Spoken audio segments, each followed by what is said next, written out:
ಏಸು ಕ್ರಿಸ್ತನ ಪರಿಶುದ್ಧವಾದ ನಾಮಕ್ಕೆ ಸ್ತೋತ್ರವಾಗಲಿ. ಈ ದಿನ ದೇವರೊಂದಿಗೆ ಶಾಶ್ವತ ಪಾಲುದಾರರು ಎಂಬ ಸಂಗತಿಯನ್ನು ಕುರಿತು ಧ್ಯಾನಿಸೋಣ.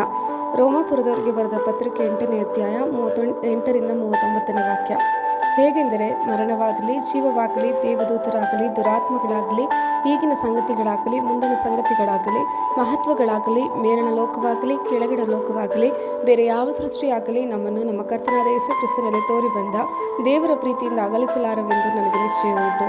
ಆಮೆನ್. ಸತ್ಯವೇದ ವಿಶ್ವಾಸಿಗಳನ್ನು ರಕ್ಷಣೆಯ ಮೂಲಕ ದೇವರೊಂದಿಗೆ ಶಾಶ್ವತ ಪಾಲುದಾರರು ಎಂದು ವಿವರಿಸುತ್ತದೆ. ದೇವರ ಸೇವೆ ಮಾಡುವ ಕೆಲಸದಲ್ಲಿ ದೇವರು ಮತ್ತು ಜನರ ನಡುವಿನ ಪಾಲುದಾರಿಕೆಯನ್ನು ಸತ್ಯವೇದ ವಿವರಿಸುತ್ತದೆ.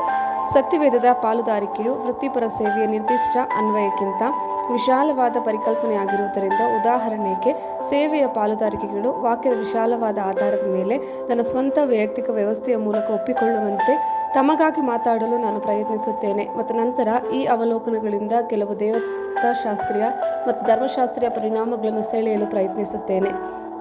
ಸತ್ಯವೇದದ ಪಾಲುದಾರಿಕೆಯು ಸಂಬಂಧಗಳಲ್ಲಿ ಬೇರೂರಿದೆ ಮತ್ತು ಅದರ ಫಲಿತಾಂಶವನ್ನು ಸಂಬಂಧಗಳಲ್ಲಿ ಪಡೆಯಬೇಕು. ಹೊಸ ಒಡಂಬಡಿಕೆಯಲ್ಲಿ ಪಾಲುಗಾರಿಕೆ, ಪಾಲುದಾರರು, ಸಹಭಾಗಿತ್ವ ಎಂದು ಅನುವಾದಿಸಲಾದ ಪ್ರಾಥಮಿಕ ಗ್ರೀಕ್ ಪದ ಕೊಯ್ನೋಯಿನಿಯಾ. ಈ ಪದವು ಹೊಸ ಒಡಂಬಡಿಕೆಯಲ್ಲಿ 19 ಬಾರಿ ಕಂಡುಬರುತ್ತದೆ. ಬಹುಶಃ ಕೊಯ್ನೋನಿಯಾದ ಅತ್ಯಂತ ಸಾಮಾನ್ಯ ಅನುವಾದವೆಂದರೆ ಇಂಗ್ಲಿಷ್ ಪದ ಫೆಲೋಶಿಪ್, ಅಂದರೆ ಸಹಭಾಗಿತ್ವ ಎಂದರ್ಥ.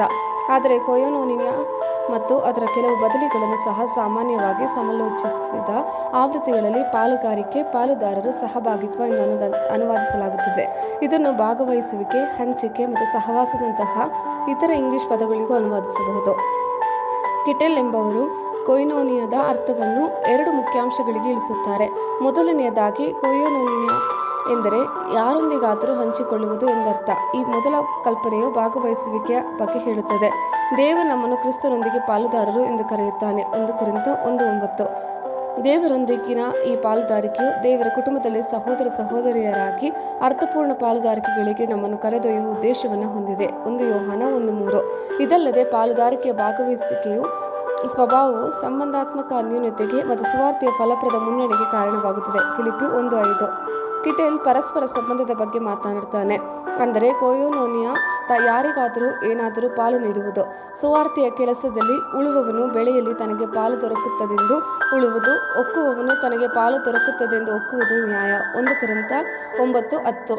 ಇದೇ ರೀತಿಯ ಭಾಷೆಯಲ್ಲಿ ಪೌಲನು ಬಿತ್ತುವವರ ವಿಧೇಯತೆಯು ಪ್ರಾರ್ಥನಾಪೂರ್ವಕ ಉದಾರ ವರಗಳನ್ನು ಹಂಚಿಕೊಳ್ಳುವ ಮೂಲಕ ಅವರ ಜೀವನದಲ್ಲಿ ಮತ್ತು ಅವರ ಸಂಬಂಧಿಕರ ಜೀವನದಲ್ಲಿ ನೀತಿಯ ಸುಗ್ಗಿಯನ್ನು ವಿವರಿಸುತ್ತದೆ ಎಂದು ಹೇಳುತ್ತಾನೆ. 2 ಕೊರಿಂಥ 9:13, ರೋಮಾಪುರ 15:27. ಇದರ ಜೊತೆಗೆ ಕೊಯ್ನೋನಿಯಾ ಅಂದರೆ ಪಾಲುದಾರಿಕೆ, ಸಂಪನ್ಮೂಲವನ್ನು ಪಡೆಯುವವರು. ಈ ಸಂದರ್ಭದಲ್ಲಿ ದೇವರ ವಾಕ್ಯದಲ್ಲಿ ಸೂಚನೆ ಮತ್ತು ಅದನ್ನು ನೀಡುವವರ ನಡುವೆ ಪರಸ್ಪರ ಸಂಬಂಧಕ್ಕೆ ಕಾರಣವಾಗುತ್ತದೆ. ಆದ್ದರಿಂದ ಪಾಲುದಾರಿಕೆಯ ಸತ್ಯವೇದದ ಪರಿಕಲ್ಪನೆಯು ಬೇರೂರಿದೆ ಮತ್ತು ಸಂಬಂಧಗಳಲ್ಲಿ ಸಂಭವಿಸಬೇಕು. ಲೌಕಿಕ ಪರಿಭಾಷೆಯಲ್ಲಿ ಪಾಲುದಾರಿಕೆಯು ಹೆಚ್ಚಾಗಿ ವ್ಯಾಪಾರ, ಉದ್ಯಮಗಳಿಗೆ ಸಂಬಂಧಿಸಿದೆ ಅಥವಾ ಬಹುಶಃ ಸಮಾನಾರ್ಥಕವಾಗಿರುವುದರಿಂದ ಸಭೆ ಮತ್ತು ಸೇವೆ ಎರಡರಲ್ಲೂ ಈ ವ್ಯವಹಾರ ಆಧಾರಿತ ತಿಳುವಳಿಕೆಯನ್ನು ಪುನರಾವರ್ತಿಸಲು ಇದು ಪ್ರಚೋದಿಸುತ್ತದೆ. ಆದರೆ ನಮ್ಮ ಕರ್ತನಾದ ಯೇಸು ಕ್ರಿಸ್ತನು ಪ್ರೀತಿಯ ಸಂಬಂಧಗಳು, ಪಾಲುದಾರಿಕೆಗಳು ಅಂತಿಮ ಮಹತ್ವದ್ದಾಗಿವೆ ಎಂದು ಹೇಳುತ್ತಾನೆ ಎಂಬುದನ್ನು ನೆನಪಿಟ್ಟುಕೊಳ್ಳುವುದು ಬಹಳ ಮುಖ್ಯ. ಮಾರ್ಕ 12:28-34. ಮಹಾ ಆಯೋಗದ ಕಾರ್ಯ ಅಥವಾ ವ್ಯವಹಾರವು ಅತ್ಯಂತ ಮಹತ್ವದ್ದಾಗಿದ್ದರೂ ವ್ಯವಹಾರ ಆಧಾರಿತ ಸೇವೆಯ ತಿಳುವಳಿಕೆಯು ಎಂದಿಗೂ ಅದನ್ನು ಬದಲಾಯಿಸಬಾರದು ಮತ್ತು ವಾಸ್ತವವಾಗಿ ಯೇಸುವಿನ ಮಹಾ ಆಜ್ಞೆಯಿಂದ ಆದೇಶಿಸಿದಂತೆ ಸಂಬಂಧಗಳು ಪಾಲುದಾರಿಕೆಗಳ ಸೇವಕನಾಗಿರಬೇಕು. ಪ್ರೀತಿಯಲ್ಲಿ ಸಂಬಂಧಗಳನ್ನು ನಿರ್ಮಿಸುವುದಕ್ಕಿಂತ ಹೆಚ್ಚಿನ ಕೆಲಸ ಅಥವಾ ಪಾಲುದಾರಿಕೆಯ ಹೆಚ್ಚಿನ ತಿಳುವಳಿಕೆ ಇನ್ನೊಂದಿಲ್ಲ. ರೋಮಾಪುರ 13:10, 1 ಕೊರಿಂಥ 12:3, 13:3, ಕೊಲೋಸಿಯ 3:14, 1 ತಿಮೋಥೆಯ 1:5, ಯೋಹಾನ 13:34-35. ಸತ್ಯವೇದದ ವಾಕ್ಯಗಳು ದೇವರೊಂದಿಗಿನ ಆ ಪಾಲುದಾರಿಕೆಯನ್ನು ಉಲ್ಲೇಖಿಸುತ್ತವೆ. 1 ಕೊರಿಂಥ 3:9. ನಾವು ದೇವರ ಜೊತೆ ಕೆಲಸದವರು, ನೀವು ದೇವರ ಹೊಲವೂ ದೇವರ ಕಟ್ಟಡವೂ ಆಗಿದ್ದೀರಿ. 2 ಕೊರಿಂಥ 6:1. ನಾವು ಆತನೊಂದಿಗೆ ಕೆಲಸ ನಡೆಸುವವರಾಗಿದ್ದು ನೀವು ಹೊಂದಿದ ದೇವರ ಕೃಪೆಯನ್ನು ವ್ಯರ್ಥ ಮಾಡಿಕೊಳ್ಳಬೇಡಿರೆಂದು ಎಚ್ಚರಿಸುತ್ತೇವೆ. ನಿತ್ಯ ಜೀವದ ಬಗ್ಗೆ ಇತರ ಸತ್ಯವೇದದ ವಾಕ್ಯಗಳು. ಯೋಹಾನ 10:28-30. ನಾನು ಅವುಗಳಿಗೆ ನಿತ್ಯ ಜೀವವನ್ನು ಕೊಡುತ್ತೇನೆ, ಅವು ಎಂದಿಗೂ ನಾಶವಾಗುವುದೇ ಇಲ್ಲ, ಅವುಗಳನ್ನು ಯಾರೂ ನನ್ನ ಕೈಯೊಳಗಿಂದ ಕಸಕೊಳ್ಳರು. ನನ್ನ ತಂದೆಯು ನನಗೆ ಕೊಟ್ಟದ್ದು ಎಲ್ಲದಕ್ಕಿಂತ ದೊಡ್ಡದು, ಅದನ್ನು ತಂದೆಯ ಕೈಯೊಳಗಿಂದ ಯಾರೂ ಕಸಗೊಳ್ಳಲಾರರು. ನಾನು ತಂದೆಯು ಒಂದಾಗಿದ್ದೇವೆ ಅಂದನು. ಯೋಹಾನ 4:14. ನಾನು ಕೊಡುವ ನೀರನ್ನು ಕುಡಿದವನಿಗೆ ಎಂದಿಗೂ ನೀರಡಿಕೆಯಾಗುವುದಿಲ್ಲ, ನಾನು ಅವನಿಗೆ ಕೊಡುವ ನೀರು ಅವನಲ್ಲಿ ಉಕ್ಕುವ ಹೊರತೆಯಾಗಿತ್ತು, ನಿತ್ಯ ಜೀವವನ್ನು ಉಂಟು ಮಾಡುವುದು ಎಂದು ಹೇಳಿದನು. ನಿತ್ಯ ಜೀವದ ಕುರಿತು ಸತ್ಯವೇದದ ದೃಷ್ಟಿಕೋನ. ನಿತ್ಯ ಜೀವವು ದೇವರೊಂದಿಗಿನ ಸಂಬಂಧವಾಗಿದೆ, ಒಳ್ಳೆಯ ಕಾರ್ಯಗಳು ಅಥವಾ ಸಾಧನೆಗಳ ಸಂಗ್ರಹವಲ್ಲ. ಯೇಸು ಕ್ರಿಸ್ತನಲ್ಲಿ ನಂಬಿಕೆ ಇಡುವುದರಲ್ಲಿ ನಿತ್ಯ ಜೀವವು ಕಂಡುಬರುತ್ತದೆ.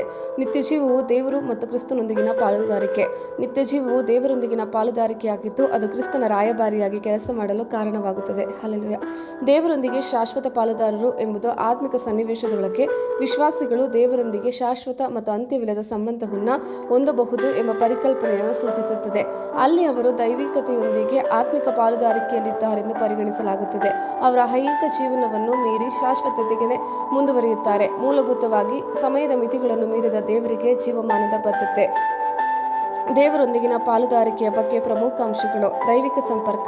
ಈ ಪಾಲುದಾರಿಕೆಯು ದೇವರೊಂದಿಗಿನ ಆಳವಾದ ಮತ್ತು ವೈಯಕ್ತಿಕ ಸಂಪರ್ಕವನ್ನು ಸೂಚಿಸುತ್ತದೆ. ಅಲ್ಲಿ ವ್ಯಕ್ತಿಗಳು ತಮ್ಮ ಕಾರ್ಯಗಳು ಮತ್ತು ಆಲೋಚನೆಗಳನ್ನು ದೇವರ ಚಿತ್ತದೊಂದಿಗೆ ಜೋಡಿಸಲು ಸಕ್ರಿಯವಾಗಿ ಪ್ರಯತ್ನಿಸುತ್ತಾರೆ. ಮರಣದ ಆಚೆಗೆ. ಶಾಶ್ವತ ಅಂಶವು ಯೇಸುವಿನೊಂದಿಗಿನ ಈ ಸಂಬಂಧವು ಒಬ್ಬರ ಐಹಿಕ ಜೀವನಕ್ಕೆ ಸೀಮಿತವಾಗಿಲ್ಲ, ಆದರೆ ಮರಣ ನಂತರದ ಜೀವನಕ್ಕೆ ವಿಸ್ತರಿಸುತ್ತದೆ. ಇದು ಶಾಶ್ವತ ಸಂಪರ್ಕದ ಅರ್ಥವನ್ನು ನೀಡುತ್ತದೆ ಎಂದು ಸೂಚಿಸುತ್ತದೆ. ಆತ್ಮಿಕ ಬೆಳವಣಿಗೆ. ದೇವರೊಂದಿಗೆ ಶಾಶ್ವತ ಪಾಲುದಾರರಾಗಿರುವುದು ಸಾಮಾನ್ಯವಾಗಿ ಆತ್ಮಿಕ ಬೆಳವಣಿಗೆಯ ನಿರಂತರ ಪ್ರಕ್ರಿಯೆಯನ್ನು ಒಳಗೊಂಡಿರುತ್ತದೆ. ಸತ್ಯವೇದದ ಮೂಲಕ ದೇವರ ಬೋಧನೆಗಳನ್ನು ಅರ್ಥಮಾಡಿಕೊಳ್ಳಲು ಮತ್ತು ಸಾಕಾರಗೊಳಿಸಲು ಪ್ರಯತ್ನಿಸುತ್ತದೆ. ಆಮೆನ್. ದೇವರಿಗೆ ಎಂದೆಂದಿಗೂ ಮಹಿಮೆ. ರೋಮಾಪುರ 11:33-36. ಆಹಾ, ದೇವರ ಐಶ್ವರ್ಯವೂ ಜ್ಞಾನವೂ ವಿವೇಕವೂ ಎಷ್ಟು ಅಗಾಧ! ಆತನ ತೀರ್ಮಾನಗಳು ಪರಿಶೋಧನೆಗೆ ಎಷ್ಟು ಅಗಮ್ಯ! ಆತನ ಮಾರ್ಗಗಳು ಕಂಡುಹಿಡಿಯುವುದಕ್ಕೆ ಎಷ್ಟು ಅಸಾಧ್ಯ! ಕರ್ತನ ಮನಸ್ಸನ್ನು ತಿಳಿದುಕೊಂಡವನಾರು? ಆತನಿಗೆ ಆಲೋಚನಾಕರ್ತನು ಯಾರು? ಮೊದಲು ಆತನಿಗೆ ಕೊಟ್ಟು ಪ್ರತಿಫಲವನ್ನು ತೆಗೆದುಕೊಳ್ಳುವವನು ಯಾರು? ಸಮಸ್ತವೂ ಆತನಿಂದ ಉತ್ಪತ್ತಿಯಾಗಿ ಆತನಿಂದ ನಡೆಯುತ್ತಾ ಆತನಿಗಾಗಿ ಇರುತ್ತದೆ. ಆತನಿಗೆ ಸದಾಕಾಲವೂ ಸ್ತೋತ್ರ. ಆಮೆನ್. ಕರ್ತನ ಕೃಪೆ ನಿಮ್ಮೆಲ್ಲರೊಂದಿಗಿರಲಿ.